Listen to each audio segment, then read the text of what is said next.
Hi, it's Mr. Long again, and we're getting ready to read Chapter 2 in the Sleeping Giant of Goll from the Secrets of Druid series. Take a minute, see if you can remember where we left Eric, Neil, and Julie at the end of Chapter 1. And I will start on Chapter 2. The Land of Living Trees. Now I know what they mean by plant food, Neil groaned as the tree holding him swung around. And I think we're it. Julie's tree shook her up and down. I promise I'll never eat a vegetable again. Just let us go. But the trees didn't let go. They swung the kids high over the ground. Oh, Eric moaned, I feel sick. The branches only coiled more tightly around him. He felt his strength slipping away. This can't happen, he cried, gasping for breath. This is Drew, Neil cried. Anything can happen. I wish Kia and Galen were here, Julie yelped. They'd make these trees act like trees. At that moment, the sun began to rise. Golden light slanted across the treetops. Suddenly, the trees lowered their branches. They loosened their grip, and the children slid to the ground. The trees coiled back to their original shapes and went completely still. It was a quiet circle of trees once more. Eric scrambled over to his friends. Are you guys okay? He asked. Ask me later, Neil coughed. For now, let's just get out of here. I agree, Julie said, rubbing her arms where the branches had clutched her. That sure was a Drunian moment. Eric pointed to the lake at the bottom of the hill. Let's get down there, fast. They hurried to the sandy shore. The lake water glistened like glass. A light breeze rose off the surface. Peaceful, Julie said. I wonder where? Splish, splorsh. The center of the lake began to bubble. Neil stepped back. Okay, now what? The water splashed. A small round eye pierced the surface, then a long curved neck. Now we hide, Eric said, pulling Neil and Julie face down in the sand. Spa! Neil spit out sand as he looked across the water. Terrific! Weird eyeball long neck. This means only one thing. Sea serpent. It's a lake, said Julie. Lake serpent, Neil cried. Soon a body rose from the water. It was green and short and stubby, about the size of a small car. Sunlight flashed off its wet side. That's not a serpent, Julie said. It's a... Vroom. It rumbled up onto the beach on fat green wheels. It lurched to a halt in the sand. A lake serpent with wheels, Eric said.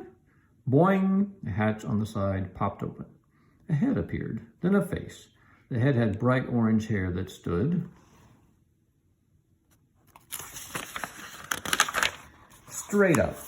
In the middle of the face was a little pug nose. Max, Julie exclaimed, jumping up and running over to the green machine. Eric nudged Neil. You were so afraid. Can't you tell the difference between a serpent and a submarine? Afraid, Neil shrugged. I call it being careful. Max clambered down from the hatch. He saluted with 3 of his 8 legs. Your favorite spider troll at your service. He tapped the side of the sub. Boink, boink. 2 more heads appeared from the hatch. One was a young girl with long blonde hair. She was wearing a jeweled crown. The other was an old man with long white beard and frizzy hair. Princess Kia and Galen, Eric said. Boy, are we glad to see you guys.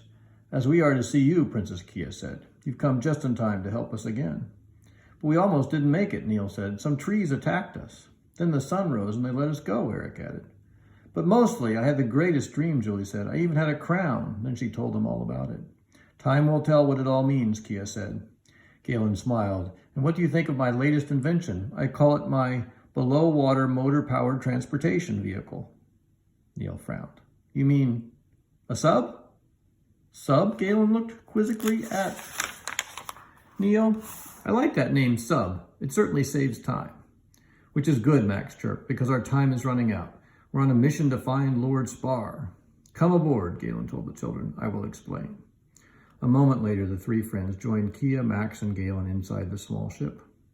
Very cool, Eric said as they took seats in a small round cabin.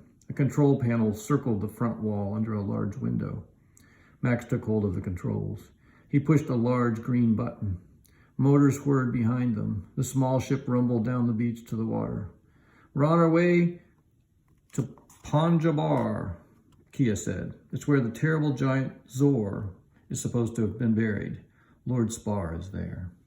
Dive, Max, Galen commanded. Dive.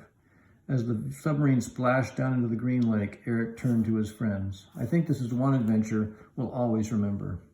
For starters, we've never been attacked by trees before, Julie whispered. And I've never been in a sub before, said Neil. Blub, blub.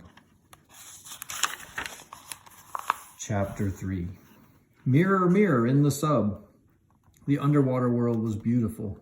Thick bunches of sea vines coiled up from below. Bright red balloon plants puffed and unpuffed as they passed. A school of yellow, lumpy fish swam by, grinning right into the window. This is awesome, Eric said. I'm sure glad we're in here, Neil added. Kia smiled. It won't be long now. Lord Spar is nearby. We are getting close. Galen pointed to a map on the control panel next to Max. We have tracked Spar to the dust hills of Panjabar. Legend says that is where the giant Zor lies buried in his lost tomb. Eric shuddered as he remembered their last adventure. The evil sorcerer Spar stole an ancient piece of jewelry. It was called the Amulet of Zor. The amulet was supposed to have the power to bring the giant back to life. Max twittered nervously. They say when the giant lived, he was taller than a mountain. With luck, we'll stop the big guy, Neil said. With luck and with help, Kia said, touching a single white feather that hung on a silver chain around her neck. The kids knew what it was. It was a feather from Kia's mother, Queen Relna. A spell had transformed her into a white falcon, but she had changed shape again. No one knew what shape the queen had now. The princess smiled, touching the feather again. This makes me feel as if she is with me. Zzz! What's that sound? Are we leaking? Neil said, whirling on his seat. Because I don't like leaks when I'm in a sub. It is Galen's magic mirror, said Max. It has something for us to see. The wizard stepped over to an old mirror hanging on the back wall of the sub. The mirror allowed the wizard to see what was happening in different parts of Droon. The rippling surface flickered with a dull glow. The kids already knew what was about to happen. They had seen the mirror before in Galen's tower. Galen waved his hand and the mirror cleared. There's a dark room, Kia said, peering at the image. It's dusty and dirty and very large. Big stones are everywhere. It is a tomb, Galen said softly. And look. Stomping toward the mirror was the sorcerer himself, Lord Spar. His long black cloak swept across the floor of the tomb, and the pointed purple fins behind his ears certainly didn't make him look any friendlier. I see we're tuned to the wicked sorcerer station, Neil said. Man, he gives me the creeps. Surrounding Spar was a troop of plump, red-faced warriors in black armor.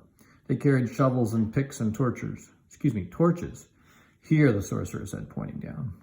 Flickering torchlight glowed on a large, dusty stone. A strange symbol was carved on it.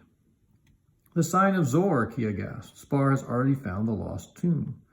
Spar's eyes flashed. He shivered as he stood over the large stone. So, I have found the lost empire, and the legend is true. Zor lies here. Lost empire?